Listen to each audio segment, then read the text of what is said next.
Yo, what's going on, guys? Welcome back to another breakdown for week 5 of Dynamite Contender series. And let's keep it going, guys. We had a pretty good UFC Vegas 97 card, and I was live for the entire card. We also had Bellator right after that. I was live for Bellator. So I was able to do some tape study for this card a couple hours ago, and now we're gonna be breaking down each and every fight on this card. There's been a couple of cancellations on this card. So we had a bunch of cancellations already on this card. It's been one, two, three, four, five, 6 cancellations on this card. That's pretty crazy. But it's still a solid card. I mean, we got one WMA fight on the card. Last week's WMA fight was crazy. I mean, that ended up being the best KO of the night. I mean, DB went out there, absolutely buried Shannon Clark. Absolutely put her like 10 feet under. It was a pretty vicious KO. Probably one of the nastiest KOs I've seen in WMA in a long time, right? So it was actually a fun card. I mean, there's a lot of upsets, but it was a fun card. Still a profitable card for us. Lucky for us, we took some unders and overs, which worked out pretty well.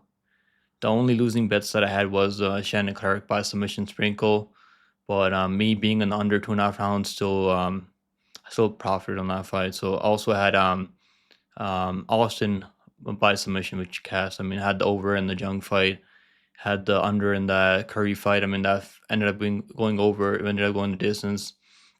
Curry looked pretty horrible out there. Let's break down this fight, guys. Let's break down this card now. So, first fight on the card is going to be Corinne, Laframboise taking on Nicolle, Caliari. And so Corinne recently had a baby. I mean, which explains why she's not been out there competing. She hasn't fought in over 2 years. She was pregnant a couple months ago. She just had a baby. She had her daughter. Congrats to Corinne for having that daughter, having that baby. And yeah, she has a solid BJJ black belt. Striking is sloppy, but she's very aggressive out there. And she was actually keeping it pretty close to Manon Fear. Her 2 losses recently have been to UFC girls that are in the UFC right now. They're doing pretty well in the UFC. Girls like Manon Fear. I actually think that was early stoppages. She actually made Manon Fear wrestle because she was actually touching a Manon Fear on the feet. It's not like she's like close to hurting Manon Fear, but she was definitely catching Manon Fear on the feet, keeping it pretty close in the first round. And then Manon Fear was obviously level changing, mixing in takedowns out there. She also lost to Jamie Lynn Hurt, who's a pretty good Canadian prospect. She's in the UFC right now. Recently lost to Veronica Hardy a couple months back. But Jamie Lynn Hurt is pretty solid. It's 6-1 and 1-1 at the UFC level. Had a really close fight with Hardy recently. So those losses are not even that bad. I like the layoff is concerning here. That's the one thing I don't like about Corinne. The layoff could play a factor here. Like her timing might be off out there on the takedowns. Her timing might be off on the striking a bit.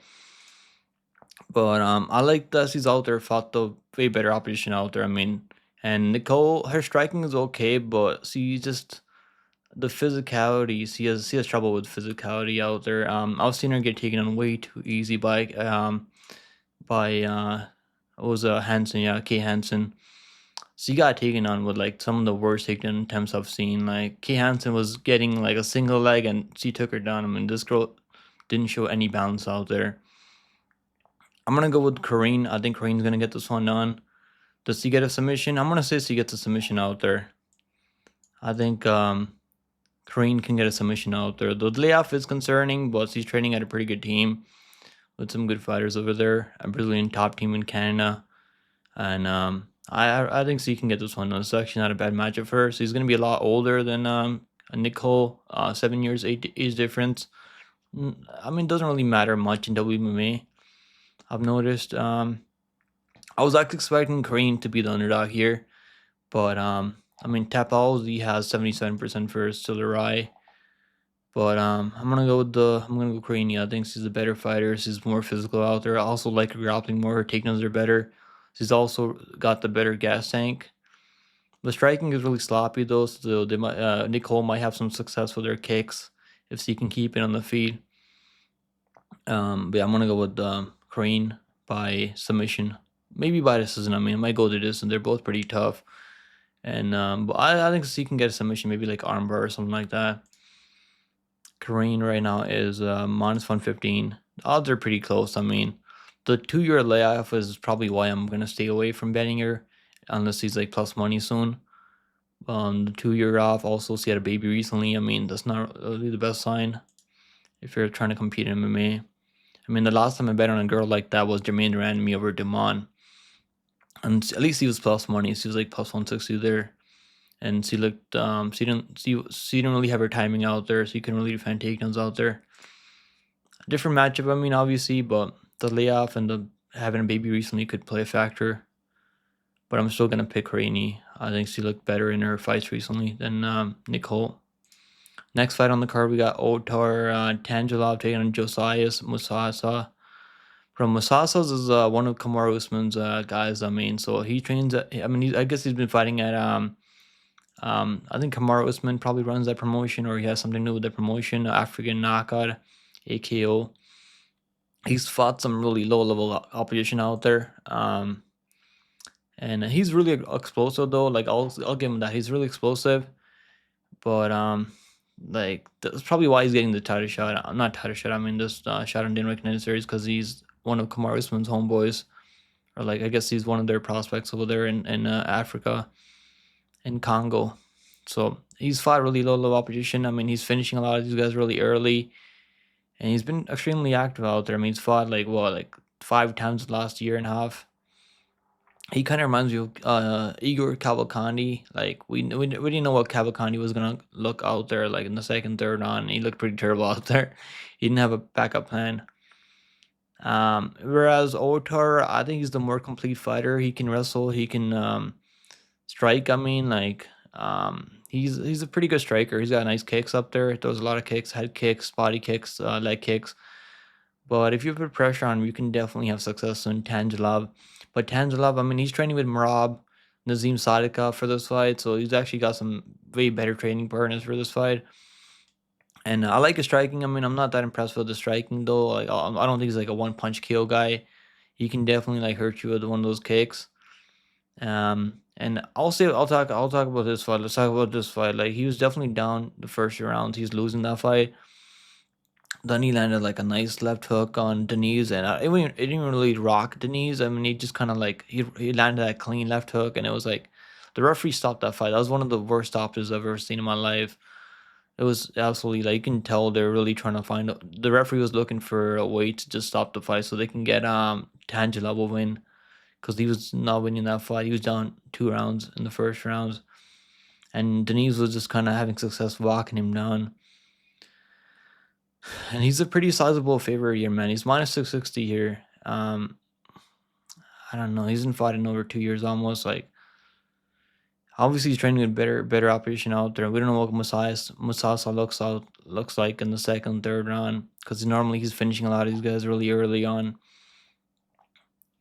I'm gonna go with Tangelov. I think he's probably gonna get this one done if he doesn't get caught on the feet in the first round. This guy is pretty explosive though, but he's been fighting really low level opposition out there. This guy was like 5'6". I mean, this guy that he fought on recently was like 5'3". I mean, like that's pretty bad. If that's correct, Topology has his height listed correctly. This guy's like should be fighting at atom weight or something. Yeah, the opposition that Musasa has been fighting is really low level. So I don't know what he looks like if he fights someone like good in Tangelov here. And also, I think he's taking this fight. Is he taking this fight? No, he's not taking this fight on short notice. I thought he was taking this fight on short notice. No, he's not. The odds for I'm gonna pick Tangelov. I think he's gonna get this one on by. I'll go by decision. Maybe a late TKO, maybe like a second, third on TKO. Do we have? Yeah, we should have odds for this one. Tangelov is minus 50. Damn, those odds are kind of wide. I think he's gonna get this one on Tangelov. His game should improve. I mean, he's definitely like working with some Marab and Nazim Sadik on those guys over there. Like hangs around with those guys, so should look better out there. Musasa's gonna have a lot of first round knockout opportunity in the first round. If he can go out there like spark him in the first round, he might be able to do just that. I mean, but I'm gonna go with the guy that we've seen go the distance. We've seen him go out there, finish fights later. We've seen him get a second on KO, third on KO, win by decision. We've seen him go the distance 2 times. So I'm gonna go with him. But if you put pressure on this guy, man, you can definitely like start to break him. Next fight on the card is gonna be Yousri Belgaroui taking on Taiga Iwasaki. So Belgaroui was supposed to fight 8-0 undefeated Russian here. Yeah, he was supposed to fight this guy. This is the matchup they were supposed to make. So yeah, Danny Yelbakov. This guy was out of Dagestan, 8-0 undefeated. And I guess he ended up pulling out from this fight. I don't know what the reason was for him pulling out of this fight. Yeah, now Belgaroui is going to be taking on Taiga Iwasaki. Let's talk about this fight, guys. Let's break down this fight. So, Belgaroui, obviously, I mean, I'm sure you guys are really familiar with Belgaroui. He's a very accomplished kickboxer, fighting some of the best kickboxers out there, like Otar, Israel Adesanya. Obviously, was looking pretty good in those fights, even though that was like over a decade ago at this point. He's still training at he's training over there at Teixeira MMA with Glover Teixeira and Alex Boatan Pereira. So he's definitely got some of the best training partners you can find at this weight class at light heavyweight. I mean, you can't. I guess yeah, he's fighting at middleweight, but yeah, you can't find a better training part at middleweight or light heavyweight than Alex Boatan Pereira right now, and a guy like Glover Teixeira who's gonna really help you with that BJJ game and work your takedown defense. Belgaroui obviously is a patient-controlled kickboxer. I want to see him. I want to see him be more aggressive out there. I mean, he lost. He was in Contender Series last year, obviously, but he fought Marco Tulio, which is a pretty tough matchup for him. Tulio is obviously more well-rounded in MMA. He's been doing MMA for way longer than Yousri Belgaroui. Yeah, that was a tough matchup. I mean, he kind of gassed out after the first round in that fight. Hopefully he's worked on that cardio, but he's probably not gonna need it. I feel like he's probably gonna get this KO in the second round, late second round. Taiga has some striking too. He's a sharpshooter, but he's definitely got some speed though. But he's been fighting some really bad competition out there. This guy that he fought was like 40 years old. I mean, he's been fighting 40 years old after 40-year-old guys. I don't like the opposition that he's out there fighting. The only fight that he's lost was by a guy that's really accomplished in BJJ. But yeah, I think Belgaroui should be a way better matchup for him than this Russian guy that he's supposed to be fighting on this card. I'm gonna go Belgaroui by a late second on KO TKO. I think he's gonna finish eventually. He's gonna land those knees up the middle, body kicks, head kicks, and he's gonna be way bigger than this dude. This guy's gonna be 6'5" with the 80-inch reach almost. This is a good matchup for Belgaroui. Belgaroui right now is minus 395. I think probably makes sense. I mean, I think that makes sense for him to be minus 400. I don't see how Taiga wins this fight. I think Belgaroui has solid takedown defense, so I don't see Taiga getting a submission or anything like that. Belgaroui showed pretty good takedown defense in Tulio fight, even though he was getting controlled against the fence. I mean, but his takedown defense was looking pretty solid. Next fight on the card, we got Kody Steele taking on Quemuel Ottoni. So Ottoni, I'm sure some of you guys probably don't know Ottoni. I mean, so he actually Alex Poatan Pereira made his debut in MMA against this guy. His first ever MMA fight. That was back in like 2015. Back in 2015 in Jungle Fight, and it was an absolute war, man. I mean, you should probably go watch that fight. It showed us how tough Ottoni is. I mean, this guy can eat a shot. There's a reason this guy's never been KO'd out there.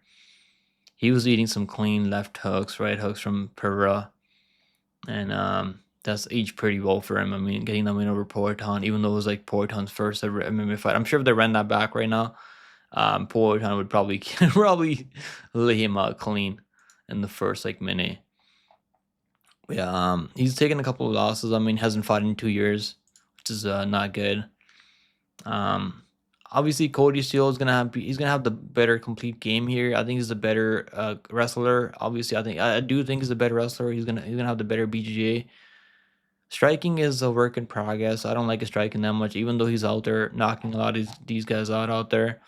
A lot of these guys are getting really tired. They can't deal with the pressure that he brings in, and they kind of like break over time. And so either way, like he's knocking these guys out in Fury UFC, which is pretty solid for him. I get him being minus 200 here. Like, I get it. He's fought 5 times in the last 2 years. We haven't seen Tony fight out there in 5 years. I mean, 2 years. I mean, not 5 years, but 2 years. I'm gonna go with the Tony here, man. I like how tough he is, man. He's gonna be really hard to put away. And if Steele, I think Steele's got good wrestling, but I have seen him like not really being able to control people out there on the ground. Tony's got some BJ too. He can grapple and he can defend grappling exchanges. Poitin was looking for Poitin was trying to offensively grapple him, looking for triangle chokes and stuff like that. But Tony's really tough, man. And going over in Instagram, he looks like he's taking this opportunity really serious. So he's been training pretty hard. Give me the dog, a Tony. I'm gonna go to Tony here. I think Tony can pull this one off. It's probably gonna be an absolute war. I mean, this is gonna be a scrap. Unless Kody just goes out there. Unless Kody goes out there, he's the first one to KO Tony. I don't think that's gonna happen though. I'm gonna go with a Tony plus 175. I actually like him as a dog on this card. Let's see what happens though. Tony's really tough, man. he's got good cardio also. The layoff could be a problem. That's the only reason I haven't bet him yet, because of the layoff. The 2.5 years off is pretty long. I mean, but at this line plus 180, plus 170, like, it's worth it. I think it's worth a stab. So give me a Tony. I'll go Tony by this. Does he get the KO? I'll say by this isn't. I don't think they're gonna finish Steele. Steele is pretty tough. I mean, unless Steele gets really like overwhelmed with the pressure from a Tony. But I think Steele is tough enough to not get finished out there. I'm gonna say a Tony on the scorecards. I like the over. I think it goes over 1.5 rounds at least. I don't see Steele just finishing a few wins, or I don't see Tony finishing him early. Next fight on the card, we got Navajo Stirling taking on Phillip Latu. This is an easy matchup for Sterling. I feel like, even though he's fought really low level opposition out there in MMA recently, but this is actually a good matchup for him. He's gonna be the far better striker at range. He's got the better kicking game. Obviously, he's a city kickboxing guy, and he's got some of the best training partners out there. Like Carlos Olberg, Israel Adesanya. I mean, those guys Dan Hooker. I mean, he's got some of the best training partners out there and that are fighting in the UFC right now. And he's competed in kickboxing before. They both have. I mean, I think Sterling's probably fought the better opposition to kickboxing.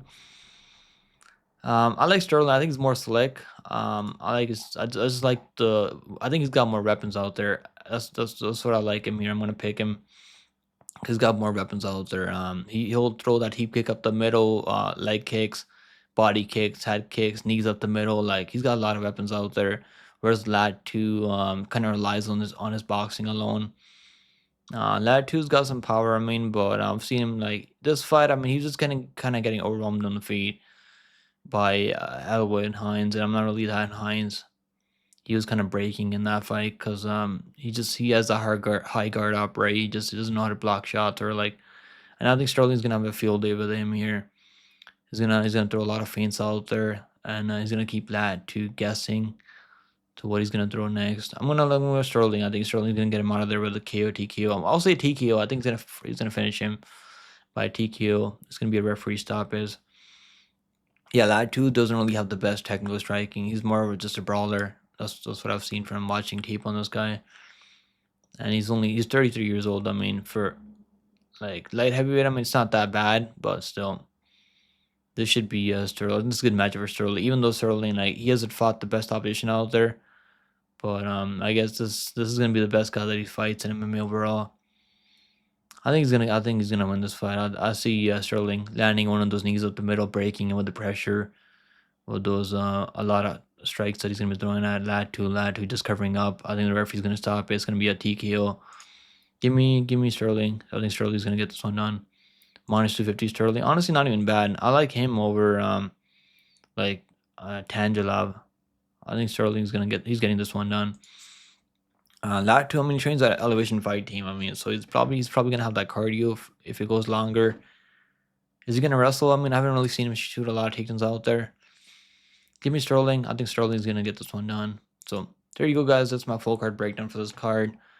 And let me know if you guys agree or disagree with my picks. I'm picking Sterling by TKO, Ottoni by decision. I'm picking Belgaroui by TKO. I'm picking Tanzilov by TKO maybe. I think probably TKO. and I'm picking Corinne by submission. So hopefully it's a fun fight card. We'll see a lot of finishes on this card. I mean, we had a bunch of finishes. I mean, we had like 2 finishes on the last card.